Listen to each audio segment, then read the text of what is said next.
back to Season 8 of the ReidConnect-Ed podcast, co-hosted by myself, licensed psychologist, Dr. Gerald Reid, and my sister, educational therapist, Alexis Reid. Today, we're going to delve into a topic that doesn't always get discussed, or maybe it does, just not in the context we're about to dive into. Today, we're going to talk about college and university level studies, because you and I both work with a lot of college-age students, a lot of which are either in undergraduate or graduate studies, and you even teach a graduate studies course and I an undergraduate course. And what we find is there are a lot of young people struggling to find true connections to the work that they're doing, even after they're paying so much money to be a part of these communities, universities, and their studies. Sometimes it makes it tricky for them to know how to fully invest themselves, not just to get through the tests or the assignments or their coursework, but to really deeply learn. Because essentially when you go to some version of higher education outside of what's required of you to go through high school, you're studying to prepare for your future. And in this day and age, right now, we're in May 2026, there's a lot of uncertainty around the future, especially with AI and digital technologies and different ideas happening in the workforce that maybe we can't even predict what's to come or what the job market's going to even look like.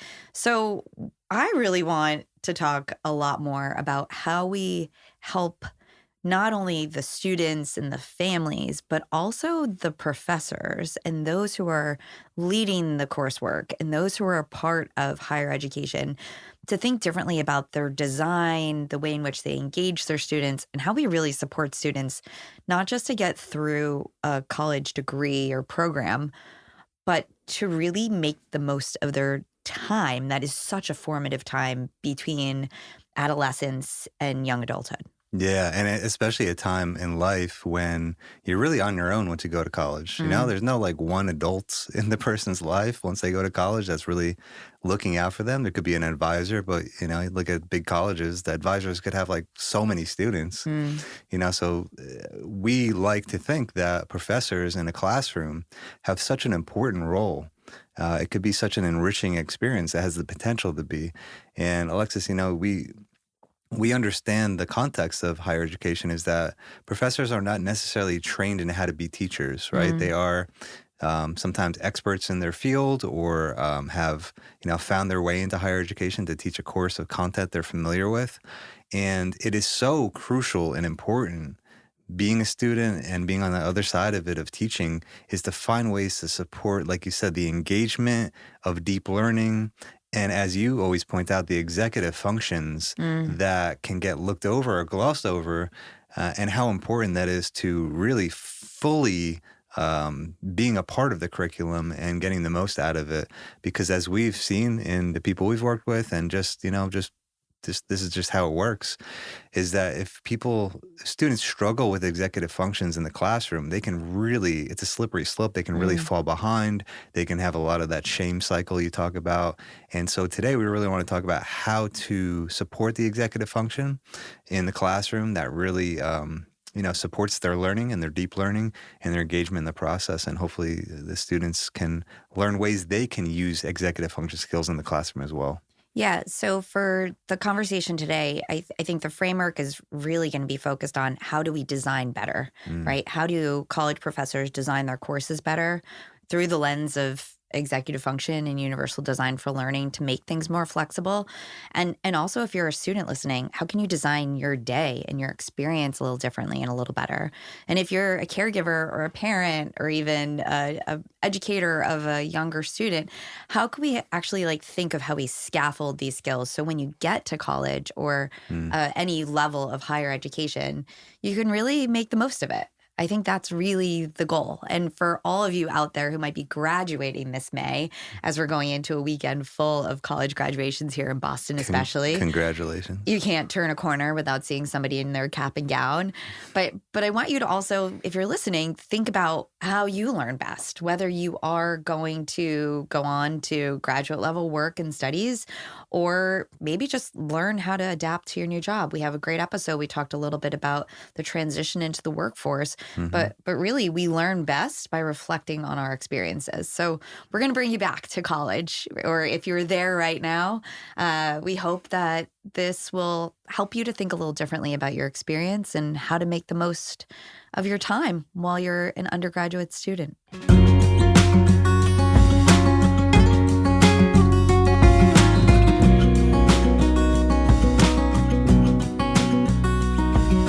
Let's set the stage for a college student these days in the world of AI. More specifically, the fact that AI can give you so many answers. You work with students, they obviously use AI now, they just do, right? And there's some benefits to it in terms of organizing and finding information efficiently and all that. And at the same time, it's become a shortcut to getting to the end goal. And so we want this episode to be about, if you're a professor and if you're engaged in the classroom, how can you make learning more engaging, more of an investment in the learning process itself?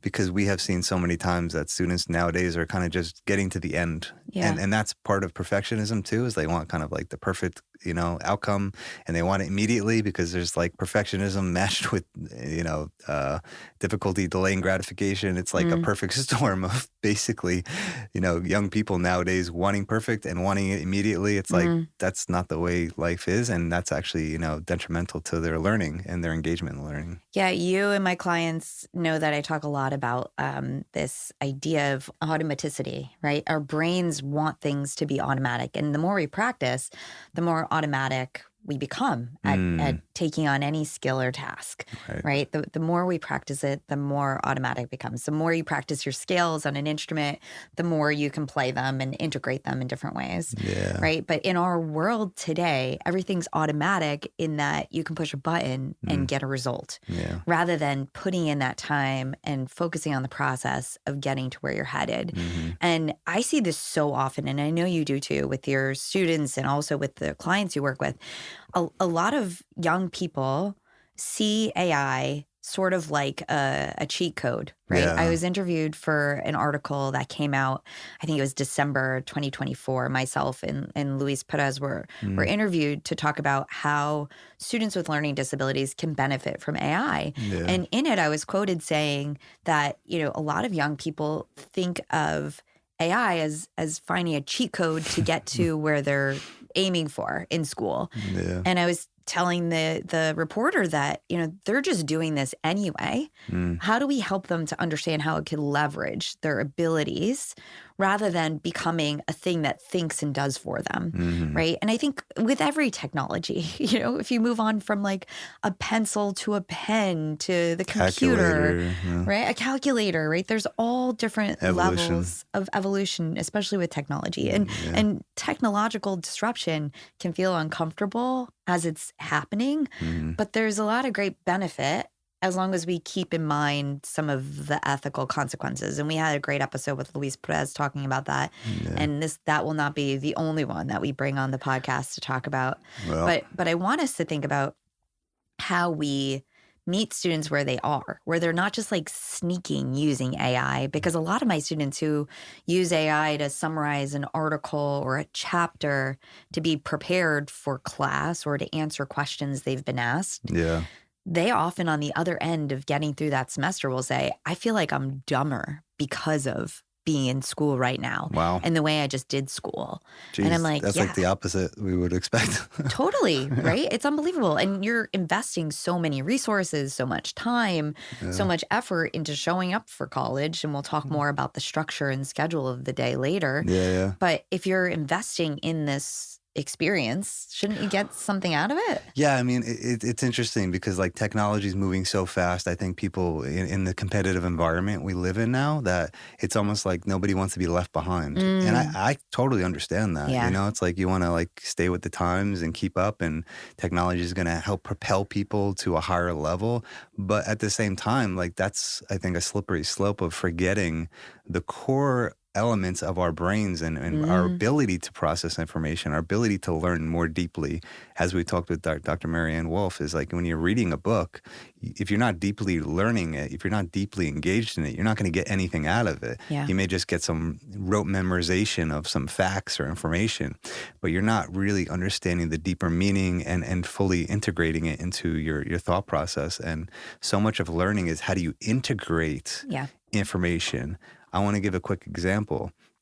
When I'm teaching therapists, they can use AI to learn all about different theories. They can learn about cognitive behavioral therapy, psychodynamic therapy, emotion-focused therapy. They can learn about, okay, if this person has depression, what's the best treatment, whatever. Yeah. Like any information. By the way, isn't that wild?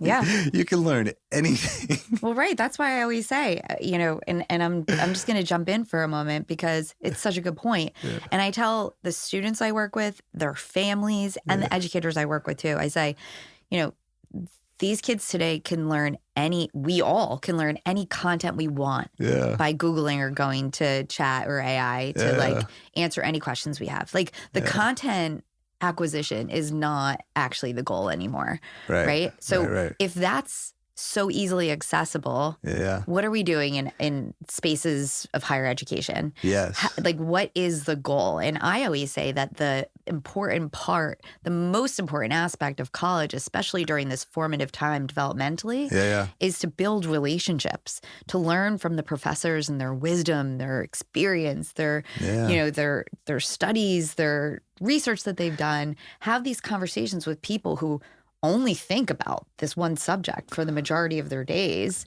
to glean like a different level of understanding or hopefully inspiration that helps guide these young people to figure out what they really want to do in their lives. There's no doubt the relationship is essential, right? You're not going to be inspired by a robot or an AI teacher, like how is that inspiring? Maybe in a single glimmer, but there was a new study actually that I just saw came out, and I haven't read it yet, but it was talking about, Scott Barry Kaufman was posting about it, that that AI is making more like flat, mutable, creative experiences that they were quote unquote creating and being creative, but it was more of the same. It was just like a reproduction of things rather than an extension of things. Totally right, because it's like the creativity that AI is making is like eventually going to kind of morph into one thing. It's kind of like how like there is no culture anymore. Every culture is like everything is everything now. So everything kind of just becomes one thing. It's like there's no distinction between culture because everything is everything. Yeah. Anyways, go back to the classroom. Yes, please. You said the point. What is the goal of being in a classroom? Because some people think like education is useless now. Like just let AI teach everyone everything. And we've heard that in the media a couple times too. And so like fair enough. There's plenty of benefits to like learning from AI because it's individualized. It can like pace at your pace. It can go at your own pace. It could like, all that stuff. And we talked about this with Luis Perez about like the downsides of it too, because it's not personalized. It's just individualized. There's no human connection connected to it. But in the classroom, what is the goal was your question. If they have all this information, what is the goal? I can only speak from my experience teaching people about how to do therapy and learning about psychology. My goal, and this is an important part about being a professor of any content, of any subject, is start with the larger context. That is a recommendation I give in every neuropsychological evaluation in terms of helping people learn better. Start with the larger context, and then the details that come after presenting the larger context fit into the larger context. You're not just giving information randomly or just for with no rhyme or reason to it. You're trying to help everything new that's being learned to be fit into a larger context. So it's not a Google search, it's not an AI search like, oh, just tell me this information and you're just grabbing it. Like you're just kind of grabbing at the information that's out there.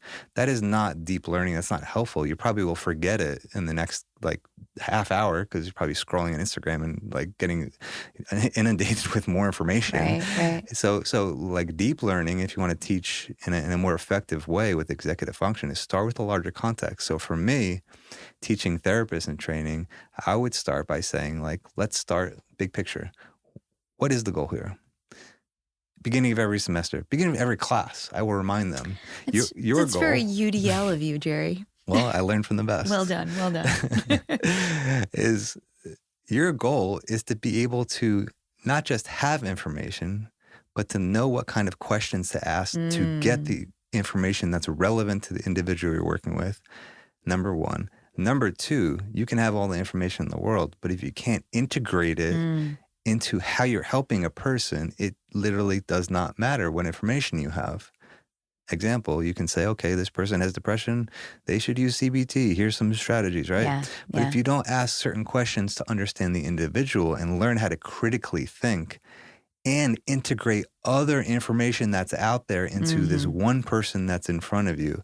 And when I say integrate, I mean, okay, like for the first half of the session, based on what I know about them, I have to engage in this way because I'm learning about them as a person. Mhm. This is what they need. AI cannot tell you about this specific person in this specific context of working with this person. It's Well, be careful what very you nuanced. say right now because AI is going to learn from everything you're saying right now. AI, are you listening? I'm competing with you. I think we are competing with AI. Definitely. I think professors are competing with AI. I Absolutely. think we have to prove our worth. Yeah.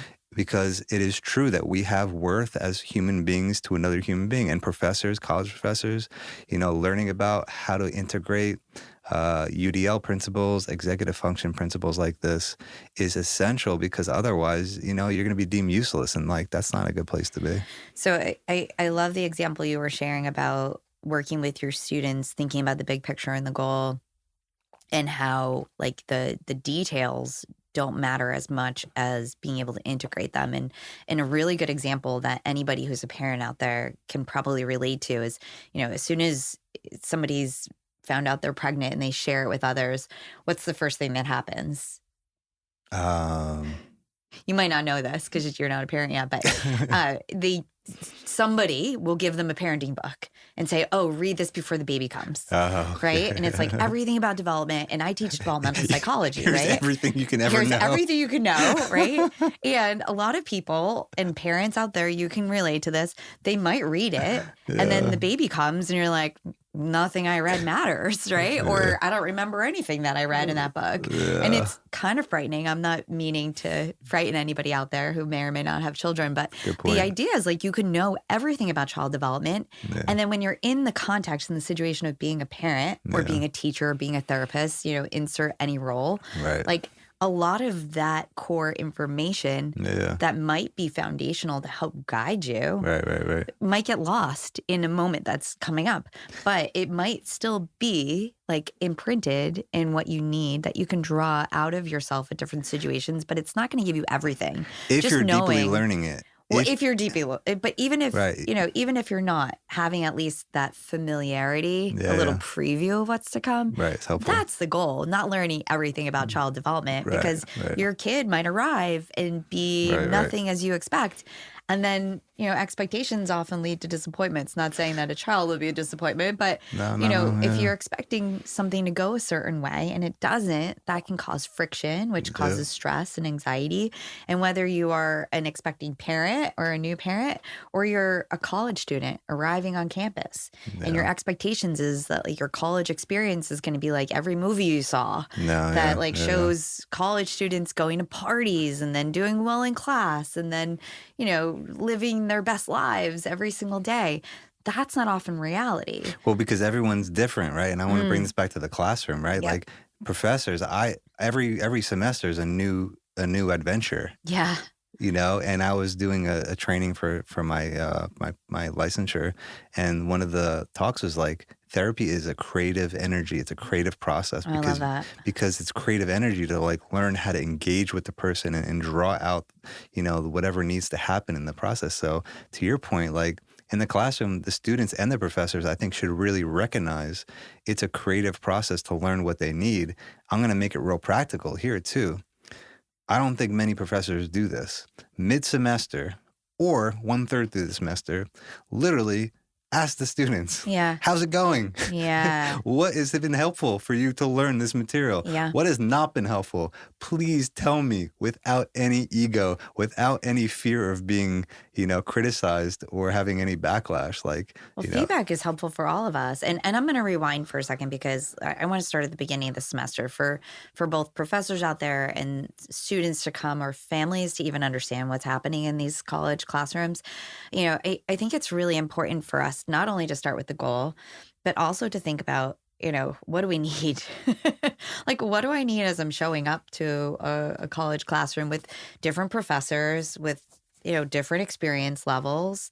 And, what do I need as a student? A lot of students, I would argue that it's getting much better, that students are starting to pay more attention to how they learn best. Hmm. But that's a big part of my role as an educational therapist. You have a bias sample. I do have a bias sample. They're there with you for that But purpose. I will say a lot of schools that I interact with, whether I'm doing professional development or consultation with them or not, Yeah. a lot of schools will at least have the intent of teaching their students how they learn best, right? That's good to Whether hear. it becomes like a one-off or it's integrated, like ideally you want to integrate it into the day-to-day. Right. But it is becoming more of like in the forefront of teaching and learning, which I appreciate Yeah. because everybody learns differently. But I will say one of the things that does happen for a lot of college professors that I've worked with in consultation is, a lot of times they'll say, oh, I've been teaching this class for years. I haven't actually looked at my syllabus since I made it. Wow. Really? Right? So Yeah, they're yeah. just going through every semester with the same content, the same syllabus Yeah. without revisiting. So thinking about asking Yeah. your students for feedback Right. at the end of every semester, I even need to do better at this. I will admit this is part of my process. I reflect on what I can tweak and improve in the way I'm delivering the course in the coursework. Totally. And isn't that meaningful for you too? Like, Totally. I mean, for me as a professor, like keeping it fresh is a way to like, for me to feel like I am caring about it. Oh, yeah. The students know when you care about what you're teaching, Yeah. when you're passionate about it, and that you're trying to like elicit that engagement in them. I was just talking to one of the yoga instructors at the gym we go to, and I was like, I want to give you feedback. I really feel like you're speaking to us when you're instructing us about this yoga strength training. I feel like you're present. You have a great tone and energy. And she's like, wow, that's exactly what I'm trying to do. Like, Cool. I really take great care to prepare for these classes and know what I'm trying to do, how I'm trying to help you with these exercises and stuff. Like, it's very intentional, and it was really nice for her to get that feedback. Well, I know behaviorism gets a bad rap lately, but behaviorism 101 is like feedback will drive behavior. So if you're getting feedback either explicitly through somebody communicating it through words or through actions, right? That's going to reinforce those behaviors. So I'm sure that teacher appreciated getting the feedback that, what I'm trying to do is actually arriving and working and hitting the way they intended to. It's awesome. I outside of I just wanted her to feel seen. Yeah. And I think teachers need to be seen more, and students need to be seen more. Like just nobody's seen. Oh yeah, this is just like a soapbox thing. I feel like people are just not seen anymore.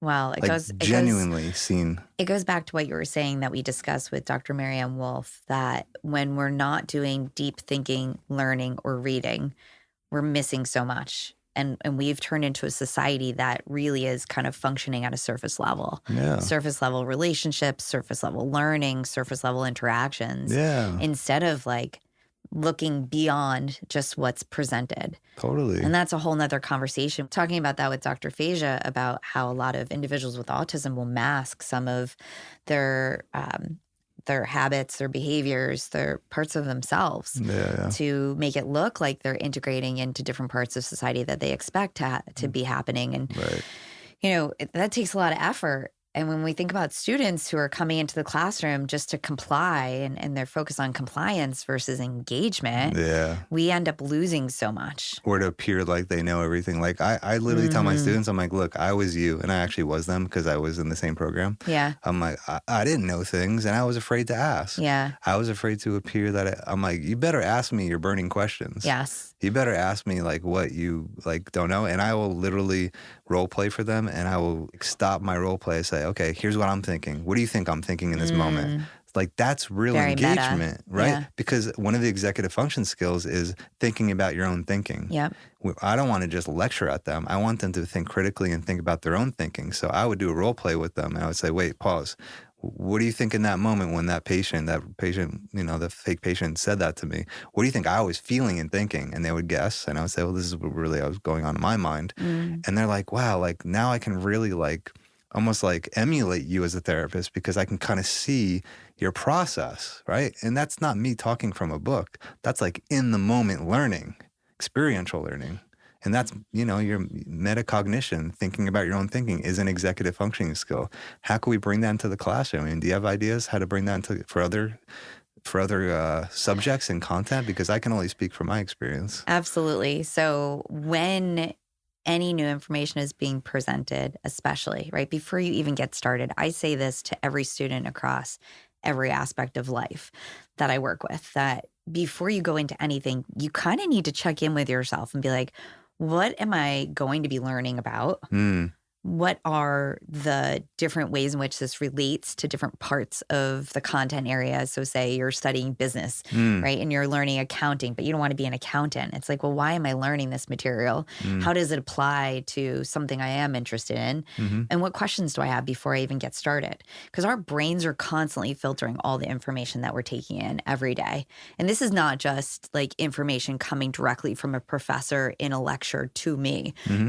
Our brains are constantly filtering in emotional information, past information, biophysical information, like if you're hungry or tired, right? That's all information that's being filtered through like our prefrontal cortex to say what's important right now. And what's important right now might not be what the professor is sharing. Well, let me go back to your original point that you made, that professors you've spoken to don't necessarily go back to their syllabus and kind of like refresh it or like make it more intentional in terms of how they're teaching. It feels like college is like, okay, we're going from class 1, week 1 to class 2, week 2. And it's like just different topics. Just get through it. Like, let's move on to the next topic. Move on to the next topic. And it's like you begin class, it's like, well, like, is there continuation? Is there a connection between this class and the previous class? And that kind of sounds like what you're saying. Yeah. So to your original question, one of the things that's really important to do, and it's a very simple thing, I link it back to the 5 W's, like who, what, where, when, why, and then how, right? I used to do this with my elementary school students. It's like, we're going to be learning about decimals. Where have you seen decimals? Who might use decimals? Why is this an important part of math? How is it different than other things we already learned? Of course, right? Like who might you talk to like learn about decimals? Like making those connections just early on helps to kind of prime the brain to be able to engage in whatever's coming next. Nice. And going back to your idea about like revisiting or revamping the syllabus, this is one of the most important things and one of the most important skills that I don't think students utilize enough. And professors often use their syllabus as a guide for what's to come. And they'll say, well, it's in the syllabus. You didn't notice, right? Because the syllabus has all the information about what the expectations are, what the sequence and scope of the work is, what the objectives are, what the assignments are. Oftentimes, the best syllabi will also have the dates when things are due or when assessments are happening. Bolded. Right? Well, that's a whole nother story. We'll have to do... Or you could hire me to come and teach about how to build a good syllabus. But the idea is that the syllabus becomes a roadmap. And how can you like go down a path if you're not sure where there might be a barrier, there might be a change that needs to occur. There might be a roadblock, right? There might be a diversion that you need to take. If you're traveling to the same place every single time, your brain goes into that automatic mode, right? Like I started with. And we're like, oh, we just need to go there. We just need to get there. And then you stop thinking. You stop like really critically thinking about what's happening because you're just doing it. You're just going through the motions. And a lot of professors, like not to their fault, everybody's busy. Sometimes they're like, oh, I taught that really well last semester. Let me just do the same thing again. But really, the answer is to go back and say, okay, is there anything I want to refresh that I might get more inspired by or anything new that's happening in the world? I mean, with AI alone or the students' lives. They're always different. Oh, totally. But even with like, especially with AI, you and I try to stay on top of like the current information that's coming out. Good point. But between Monday and Friday, there's like so many new advancements every single week. It's overwhelming. This is actually not us talking. This is AI talking. Please, God, don't say that, Cher. It's like my worst nightmare. Oh my gosh. But you know, the idea is like, go back to your syllabus, look at it as a roadmap, and actually integrate that into your coursework Yeah. as a tool that students use. I Yeah. make it part of my assignment. One of the first assignments students have to do is like to look through it and say, can you map out a schedule for yourself, knowing that this is what I'm expecting of you Oh, nice. for your material that you need to learn this week or Yeah. throughout the semester? You're teaching them time management. Of course, you have to build in these executive function skills because day to day, week to week, a lot of people are dealing with different things. We might have adult learners who have jobs or Yeah. families and children, and you need to be able to help scaffold and support them to do well. But I think, yeah, that goes back to what you were saying about like embedding executive functions into the curriculum. Yeah. And that's also previewing, right? Yeah. And this also goes back to what is the bigger context Right. of this class? Like Right. that's completely zooming out and saying, okay, here's what we're looking at. Here's the benchmarks. Here's the timeline of when you should probably, get this done or begin working on it then. Yeah. And here's the reason. Here's a rationale for it, and that's helpful rather than because it's so easy for college students to get things done at the last minute. And they say to me all the time, well, it works. Yeah. I don't blame them. And it does, and they usually get good grades, which again reinforces their behaviors that they don't have to change because they did well enough. Right, exactly. And change is hard. That's why I think it's our role as professors to do it in a way that's going to engage them and help them to want to do it. Yeah. And even if that includes like, okay, I'm going to give you a grade for this benchmark that you need to meet, like a quarter through the semester rather than just saying, oh, it's due at the end of the semester and that's it. Like that's probably going to like entice them to just wait till the last minute. For any professor or teacher of any kind out there, please do not just have a midterm and an exam.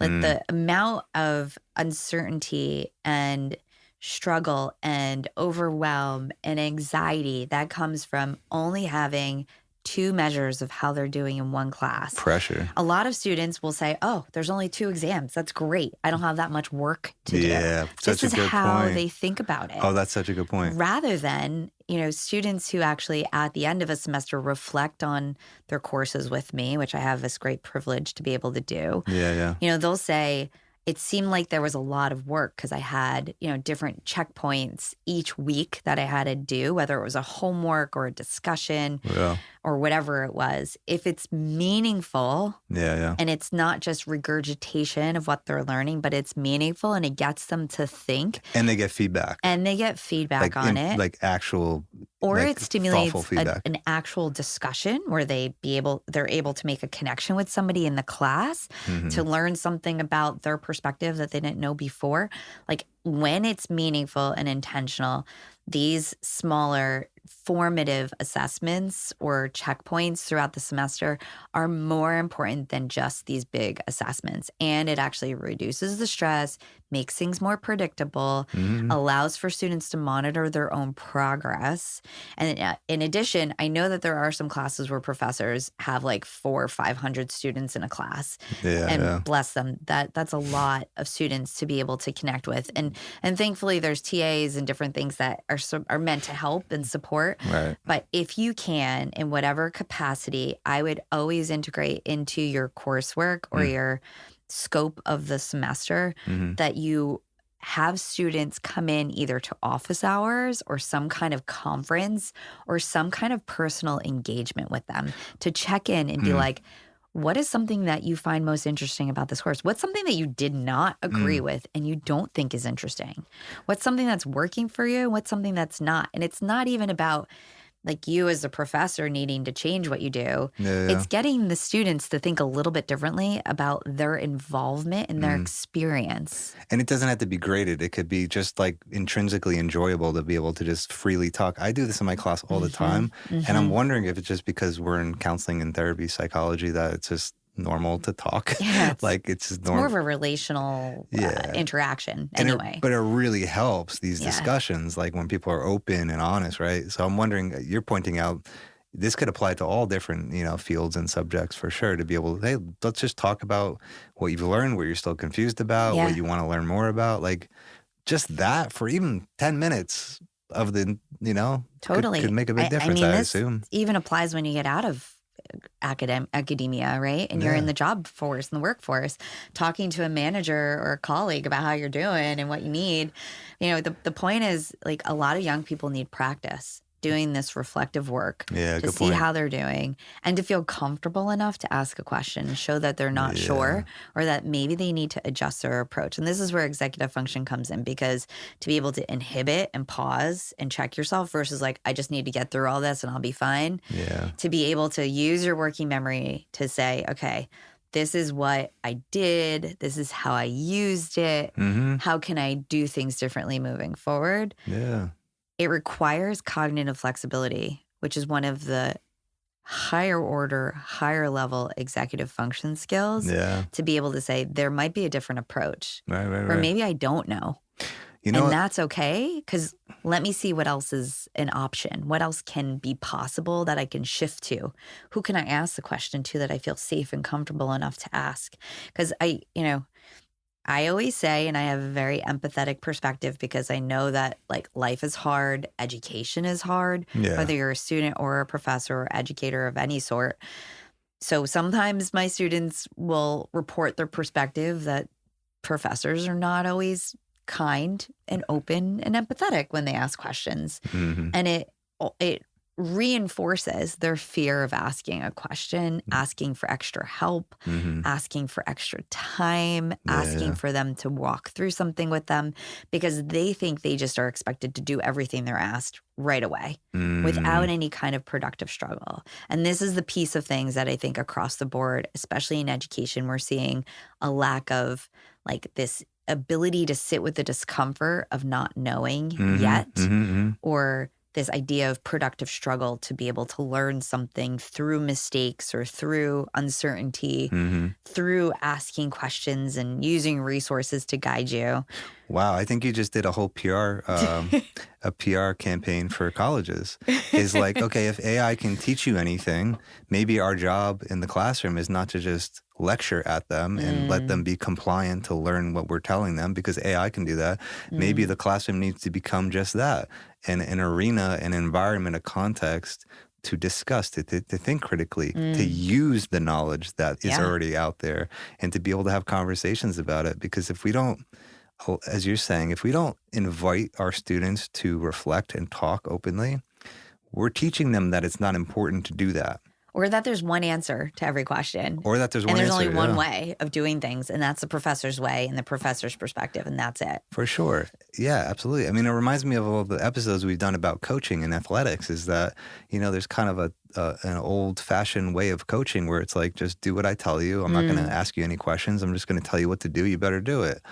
And like, okay, that may work for some people, but it's also sending the message that your thoughts don't matter. It doesn't, you thinking about things and asking questions and thinking critically and using your own brain, right, doesn't matter. Yeah. Just do what you're told, or learn what I'm teaching you. Like, that's compliance. It's not learning. It goes back to what you said before about like a lack of culture, a lack of like as much diversity as we know exists in the world. There's kind of, at least we see it in the city we live in, right? There's kind of like a flatness where a lot of people are doing, saying, looking similar. Yeah. Right? It's not necessarily like appreciating the variability that I think is what makes humans like amazing. I had to go for my physical and I had my blood drawn, and I was joking with the woman who took my blood, and I looked to the side and I'm like, back when I was a kid, I thought I was going to be a doctor because it was like looking at blood didn't bother me, and now I can't even watch my blood being drawn. I'm like, thank God there are people who have different tolerance levels and different skills and different capabilities to do these different jobs. Because if we only had the ability to do one thing, then we would be AI, right? We would be these computers and these bots that are just programmed in one way. We have this wide spectrum of abilities and capabilities and interests and experiences and cultural backgrounds and families and communities that we grew up in that make us so unique. And that, again, is the beauty of college, right? Because you are going from a microcosm of the world, the place that you grew up in, that some people, it's very remote, it's a small community, it's a small town. Others, it's a diverse city. But whatever the case is, you're moving into a new environment in a new community. And I always say the most important thing is to get to know these different perspectives and people. And, even if there are certain colleges who might, you might think sway in one direction or another, every person that makes up that collection of individuals, students, professors, administrators, people who work there, staff, they are all coming from different backgrounds. I always say the richness of a college experience is to get to know those people. Get to know their stories, because all of that as a collection is what makes a school a school. Yeah, I mean, it's not the content that's being generated or just shared. I would love for colleges to feel like a community, like a true community where people are feel like they're part of something. They feel seen. They feel like there's relationships. Yes, please. We walk into the gym that we join, and it's I tell the people all the time, thank you for being so kind and engaging. I enjoy coming here. Yeah. I would hope people enjoy going to school. Yeah.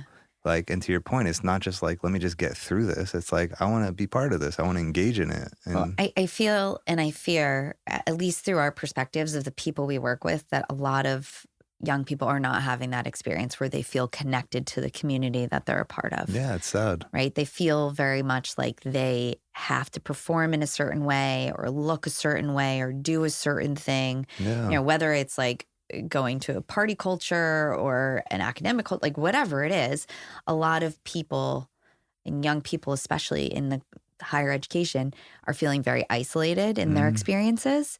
And this is why we do this podcast, to share the multitude of perspectives that we are privy to. And of course, it's a small sample size because we only interact with so many people on a daily basis. But from this range of people from different colleges especially, you and I you work with a lot of people in the Boston area, but I work with people around the world who go to different schools that a lot of their experiences are kind of lacking connection. We just talked about that forever ad nauseum with Adam Lewis about young boys. It's we want connection. Yeah. And again, we're competing with AI. Education right now is competing with AI. And so if we can't truly embrace connection in the context of school and critical thinking, then we're not going to win this. Yeah. And again, this is not knocking on AI or digital technologies. There is a place for all of it. I mean, I use it in my own work and practice at time to time, but I use it as, I call it an on-ramp, right? How do I just bounce ideas off to gain clarity in my thinking before I move forward of what I'm creating or doing? It's a check. Right? It's, if you had an editor next to you or you had, somebody to brainstorm with you, it's better for you and I to sit together and brainstorm because we're thinking along similar lines. We have a similar frame of reference and it allows for you to get ideas in that way. Totally. But in the absence of that, AI could be helpful. And as a college professor, we want to be open about that because there's going to be students who are using it and it almost feels like they're cheating, right? It goes back to this idea of a cheat code. Yeah. But I want some of them are. Well, some of them could be. To do the work for them. Exactly. But how do we help to open the door to say, how are you using AI? Right? A lot of schools, a lot of professors and teachers alike are using this idea of AI needs to be disclosed if you use it. Yeah. It's almost like another source. Right. How did you use AI? How did it help you? Yeah. What did you gain from it? What did you learn from using it? That's smart. Rather than just using it. Yeah. So I integrated that into my coursework actually this year too. Because I'm you can use AI to answer all these questions that I want you to go through for your guided note taking on the content that I'm assigning. Yeah. I said, but you're not going to really get anything out of this course if you're doing that. But if you use AI to help you organize your thoughts or get your ideas out a little more clearly, just say that. Just tell me, right? If I had somebody editing a piece that I wrote, I would say edited by so-and-so, right? So the idea of helping to support college students is not to expect that they know how to do everything well yet. Yeah. Right? Just because they have the intellect, the cognitive capacity to be at a great school or even to be in college in general, at any level, from community college all the way up to graduate school, just because they're there doesn't necessarily mean that they know how to learn well. They know how to monitor their own progress. They know how to monitor and prioritize their own time, focus, and energy. So we as professors, we can't do it for them. No. Right? It would be like me saying, oh, can you go to the gym and work out for me? Right? Yeah, Like it doesn't work that way. Like you could show me what to do. You can guide me. You can maybe make a video to show me how to check my form when I'm doing it by myself, but I have to still do it. Right. Same goes with anybody using AI. Right. It's like, this is an assist. Well, I think how do you build the skills? You're making a very good point, is that as professors, it's important to explicitly talk about these things, because I don't think that professors even bring up the topic of executive functions. I don't think many people know about it. Now more and more people are understanding the term, but it's not necessarily getting integrated into a course, right? Right. So like you always tell me, think about the person you're teaching first, then create the curriculum, assuming that there's going to be diversity in terms of how people access what you're trying to teach them. So as a practical example, you told me about graphic organizers. Yeah.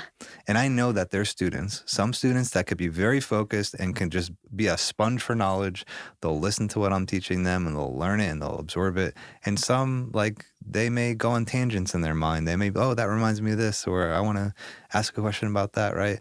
And they may maybe not completely get the key point of what I'm trying to teach them. That's really essential, what we call like an essential knowledge that I really want them to take away.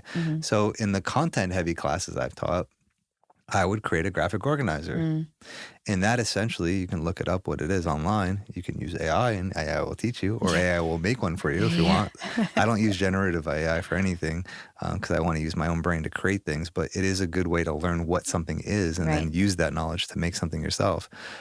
But I would say that a graphic organizer for me, I would say, okay, here's the essential information I want them to take from this lecture, and let me make that explicit. Because how often are people in a lecture and they're just like, wait, what's important? How many times have you had a student just read a chapter and highlight everything in the chapter? I'm raising my hand. I used to do that myself. Yeah, I could attest to that. Your books were full of just highlights. I'm like, well, what is actually important here? I didn't know about this stuff back then, but it's so important to be able to have someone else guide you. You're not spoon feeding them. You know, this is not like coddling a student. It's like it's actually assisting them to learn and to look for what is essential, what's important, and go look for that and go find it and then put it here on the paper instead of just having a blank page of notes. By the way, a blank page of notes could be very disorienting to someone who's it could disorganized. Be intimidating, because like you're just taking notes on a white page or on a blank screen and you're just like, well, what do I write? Where do I write it? How do I write it?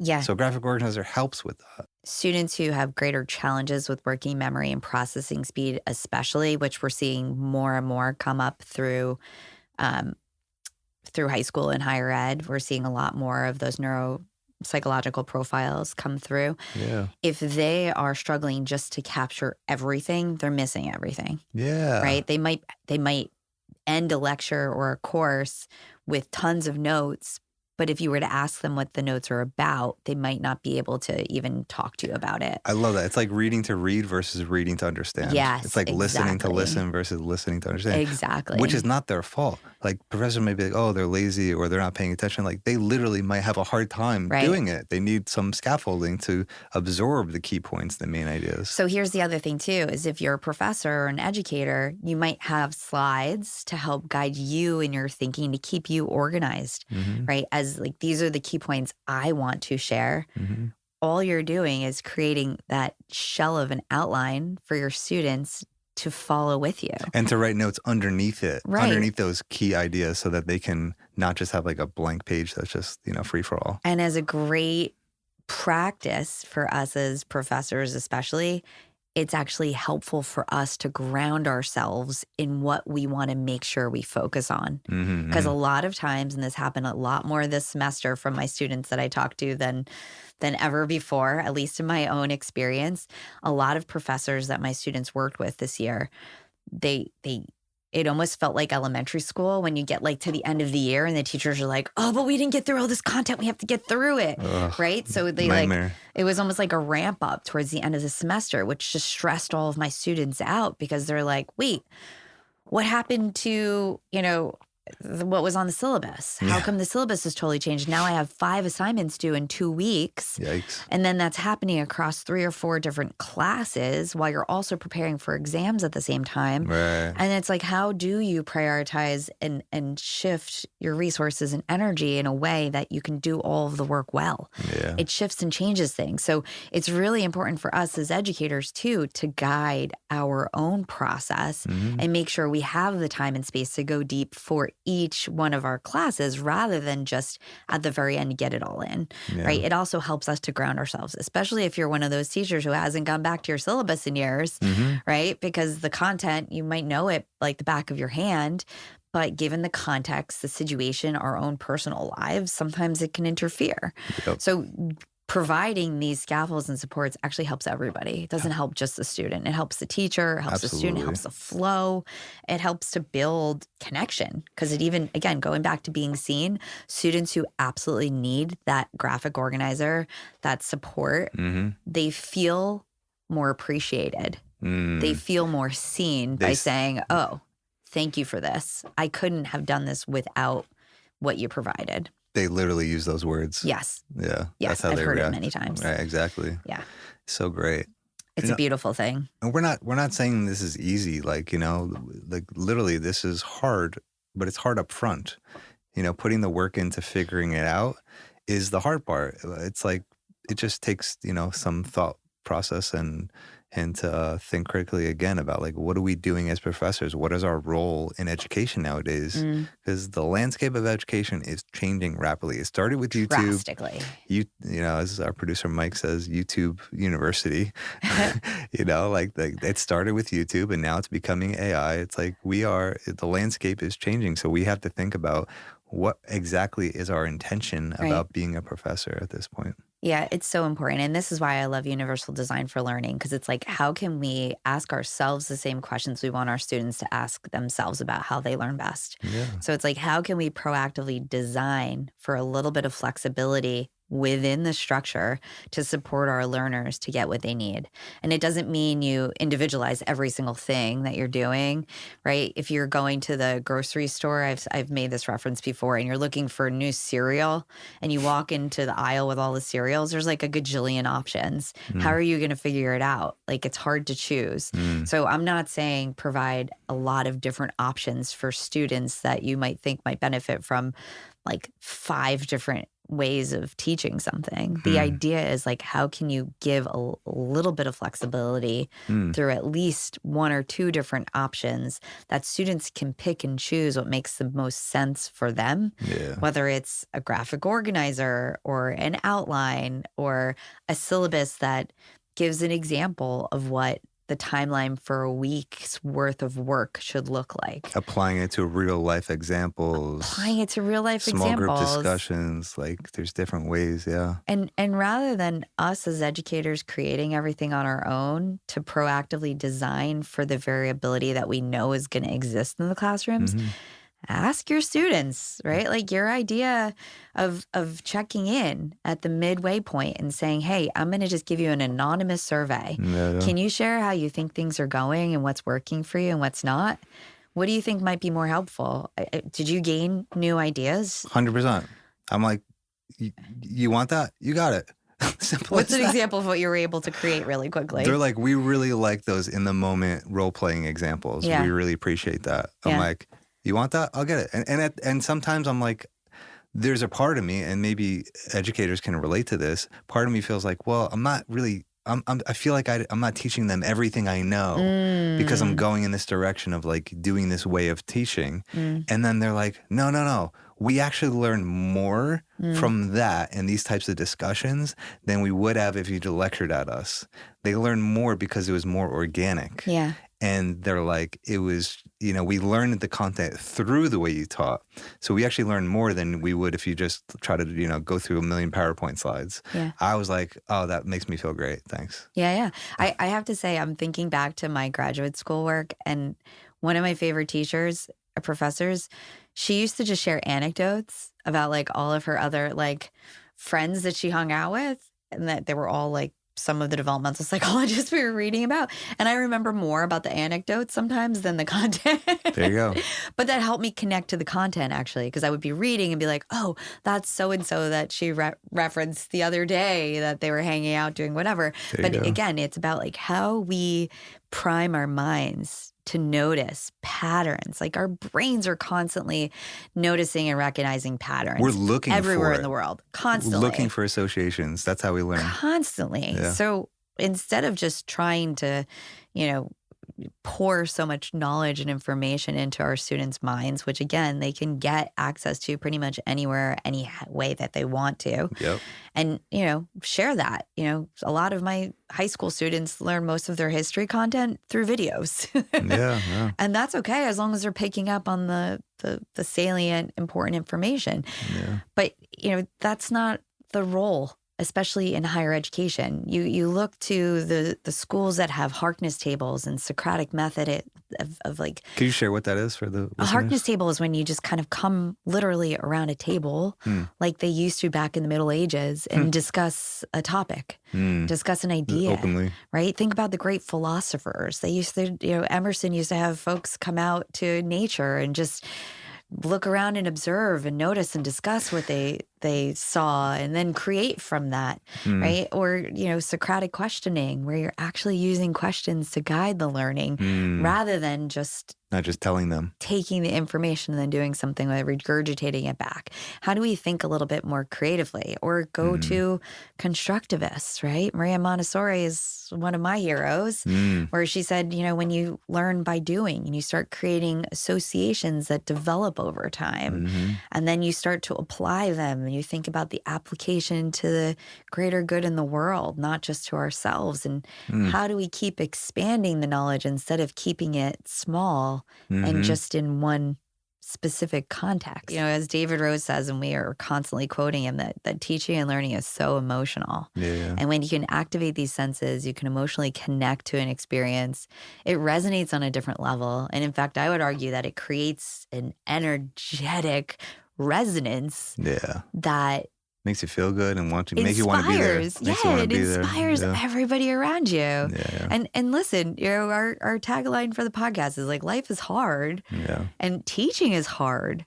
But when we come in understanding that our students might need additional supports and scaffolds, that they're not just learning content, they're learning skills, they're learning about themselves, they're learning about the world, they're learning about how to learn.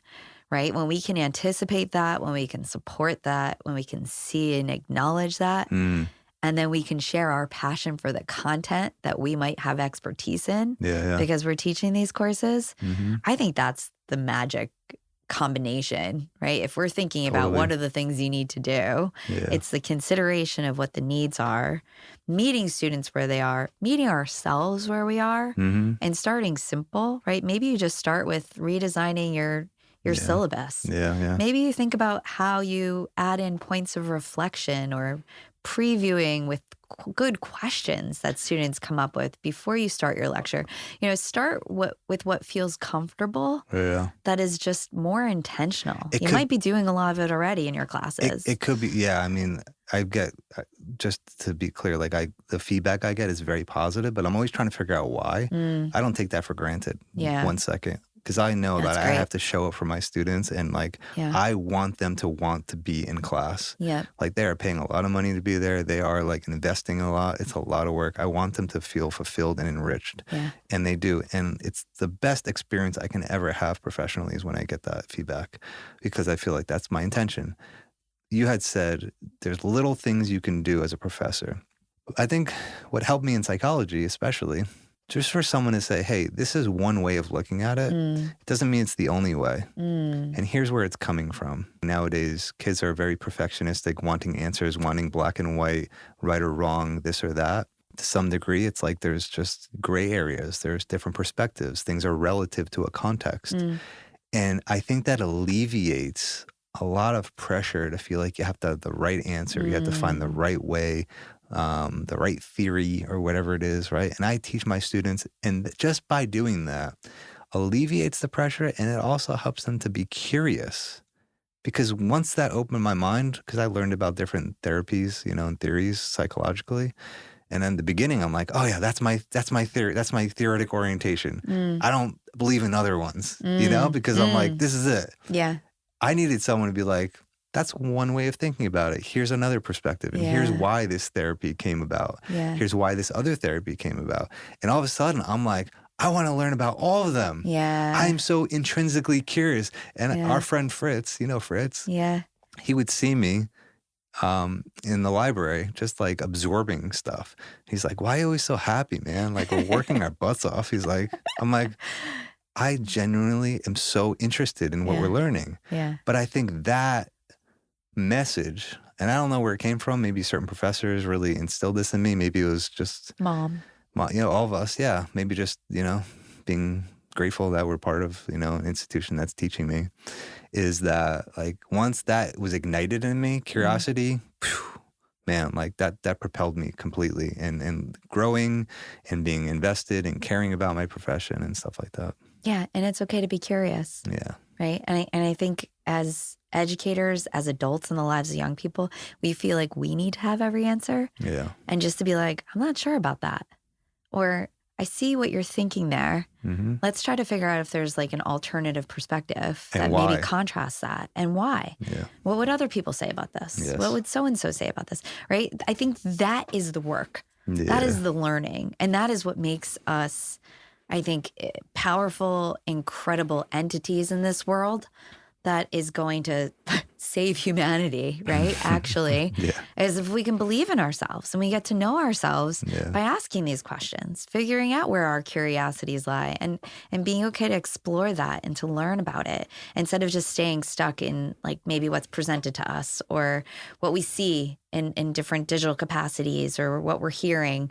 Sometimes there's more than one answer, and that's okay. Yeah. And I think we need in education across the board to get to that point, because I think that is what's going to save education, right? It's not just about acquiring information. It's about this idea of deep, creative, critical thinking and learning. Totally. That connects us as humans, that connects us to solving problems and supporting each other. Yep. And being there for each other because we are not sure what the world is going to be. Yeah. And one of my favorite things to say is we can't always predict, but we can prepare. Yeah. And I hope that for the college educators and professors out there, the college students, administration, parents, caregivers, everybody that's out there that works in the world and the lives of young people, we can keep inspiring these little sparks, because even these little sparks, they accumulate over time. And the more confidence we can build, the more creativity and curiosity, the better. Absolutely, Lex. It's been so enjoyable chatting with you. Like, we are just genuinely interested in this. I want to give a quick shout out to my Boston University graduate students. They are graduating tonight at 6 p.m. And very happy for them and excited for them. And just so grateful that they were so engaged in learning this past 2 years. Yeah, and to my Merrimack students as well. And to be honest, all of the college professors out there doing the good work. Yes. Because we need to keep inspiring, we need to keep supporting, we need to keep helping to guide this process of learning. And we want you to enjoy teaching. Yes. Because there's a lot of educators, and I don't blame them. They're like, this is exhausting, or like they're not engaged, or they're distracted. We get it. We understand. 100%. We are hoping stuff like this could help you as a professor make it enjoyable for you. Like, this is not just about the students. Yeah, 100%. Well, teach on, learn on. Thanks for tuning in to the ReidConnect-Ed podcast. Please remember that this is a podcast intended to educate and share ideas, but it is not a substitute for professional care that may be beneficial to you at different points of your life. If you are in need of support, please contact your primary care physician, local hospital, educational institution, or support staff at your place of employment to seek out referrals for what may be most helpful for you. Ideas shared here have been shaped by many years of training, incredible mentors, research, theory, evidence-based practices, and our work with individuals over the years, but it's not intended to represent opinions of those we work with or who we are affiliated with. The ReidConnect-Ed podcast is hosted by siblings Alexis Reid and Dr. Gerald Reid. Original music is written and recorded by Gerald Reid. Recording was done by Cybersound Studios. If you want to follow along on this journey with us, the ReidConnect-Ed podcast will be releasing new episodes every 2 weeks each season. So please subscribe for updates and notifications. Feel free to also follow us on Instagram at ReidConnect-Ed Podcast. That's ReidConnect-Ed Podcast, and Twitter at ReidConnect-Ed. We are grateful for you joining us and look forward to future episodes. In the meanwhile, be curious, be open, and be well.